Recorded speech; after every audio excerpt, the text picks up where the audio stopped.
So we are talking about snapdragon888. This is one of the major processors ever produced by Qualcomm to run and operate premium devices. Now this processor has got very great attributes and features, and so it is important that we look at some of them and be able to explain to you and make you understand what they actually mean, right? Because a majority of us, we normally just go out and buy something fancy, something new, but we take little or no time to figure out and look at what is it that I'm being given or what is it that I'm buying. Now, when we are talking of this Snapdragon 888, we mean there are a number of technologies that have been incorporated into this very important processor. Now, this processor has got what we call 5nm process technology, so which is better than the predecessor. There is a video I did about NM process technology before, so if you don't know what it means, you can go through it and see exactly what it is. Now this processor has got 8 core tri-cluster CPU, meaning that it has got 8 processors. Now these processors are clustered into 3. So the first cluster, which we are talking of Cortex X1, is only one processor at a speed of 2.84, offering a high performance basically for those processor intensive work, okay, the workload that require more processor time. So they are always allotted to this process part, and they are able to process them, and the speed at which the processor works is 2.84 gigahertz. Then we also have 3 Cortex A78 cores. So these are 3 different cores which operate at a speed of 2.4 gigahertz. These cores normally provide balance between performance and usage of power. So they leverage on that, the performance between performance and usage of power. So they are power efficient and also performance efficient as well. Then we also have the 4 Cortex A55 cores, which run at a speed of 1.8 gigahertz. These cores are made to be power efficient, and they are normally used to handle simple tasks. So there are 4 of them. So meaning whenever you have very small simple task, they are allotted or they are assigned this processor to operate.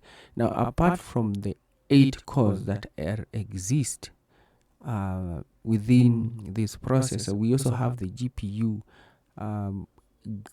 graphic processor unit, that is integrated into this processor. So the graphic processor unit or processing unit is known as Adreno 660.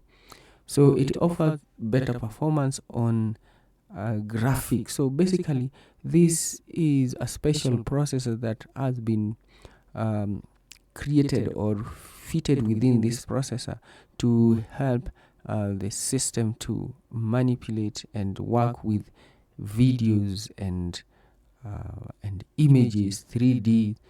So these those apps that are graphic intensive, those cutting edge gaming features are catered for by this technology known as GPU. So it is a very important technology. Then we also have an AI engine. Now this AI engine within this Snapdragon 888 has got 2 major things. There is Hexagon 780 processor and Qualcomm Sensing Hub. So those are the 2 technologies that form fundamental of AI engine within this processor. So with this help, they are able to features like professional photography, video recording, augmented reality are made possible within this system. So there is also connectivity which is off the which is very great. The connectivity and that exists within this system is far much more better, and the connectivity and modem that is incorporated in this is Snapdragon 888 5G modem that support both MM waves and sub 6 gigahertz 5G network. So in order to provide speedy wireless connection, it also provide Wi-Fi 6E Bluetooth 5.2 connectivity. So it is a system that is advanced. There is also the image and cameras. So the processor support high resolution cameras with up to 200 megapixel or dual 64 megapixel camera. So it includes capabilities that are also very key and very important, and they are also based on AI, right? So the computational photography, AI based noise reduction are some features that are fundamentally bundled within this system. There is also multi-frame processing. It can record up to 8K movies. So this is very efficient and very loaded processor for user consumption. There is also the display multimedia. So it has got up to 144 Hertz refresh rate to support Snapdragon 888 for high resolution display. So there is also HDR video recording, sophisticated computational photography. It uses what we call Qualcomm Spectra 580, okay, which is normally used to process images. So those are some of the features. So these are the major features within this processor. So having shown you this, I believe you have some context, some idea of what Snapdragon 888 is all about. Thank you for joining me for this brief session. We'll meet another time. Thank you for your time. Remember to subscribe.